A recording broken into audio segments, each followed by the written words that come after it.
এদিকে ছাত্র জনতার তুমুল আন্দোলনের মুখে গত ৫ আগস্ট প্রধানমন্ত্রীর পদ থেকে ক্ষমতাচ্যুত হন শেখ হাসিনা।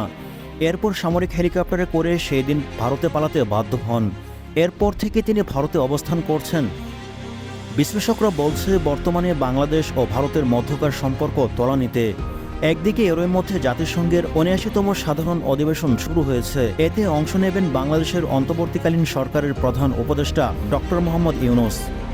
সাধারণ অধিবেশনে যোগ দেবেন ভারতের প্রধানমন্ত্রী নরেন্দ্র মোদী। ওই সময় মোদীর সঙ্গে সাইড ডাইনে বৈঠক হতে পারে ডক্টর মোহাম্মদ ইউনূসের। তবে তাতে ভারতের প্রধানমন্ত্রী এতটা আগ্রহী নন বলে মনে করেন বিশ্লেষকরা।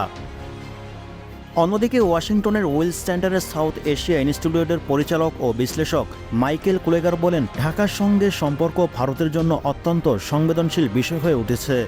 যে কোনো উচ্চ পর্যায়ে সাক্ষাতে অন্তর্বর্তীকালীন সরকারের সঙ্গে আলোচনা করার ক্ষেত্রে ভারতকে এমন বিষয়গুলো নিয়ে মনোযোগী হতে হবে। টিম টিআরসি হৃদয়ে ধারণ করে বাংলাদেশ। দ্য রিয়েল কনসালটেশন, স্বচ্ছ ভ্যাট আইনে দক্ষ ন্যায্য ভ্যাট প্রদানে, যা তারা বর্তমানে এড়িয়ে যেতে চায়।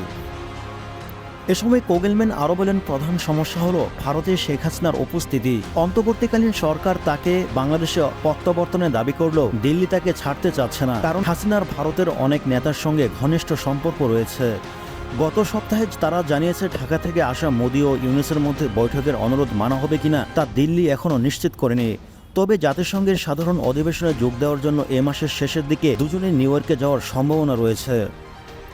সম্প্রতি বাংলাদেশে আন্তর্জাতিক অপরাধ ট্রাইব্যুনাল জানিয়েছে, তারা ভারতের কাছ থেকে হাসিনার প্রত্যাবর্তন নিশ্চিত করার জন্য পদক্ষেপ নিচ্ছে, যাতে আগস্টে গণবিক্ষোভ দমন চালানো প্রাণঘাতী সহিংসতার মামলার বিচার করা যায়।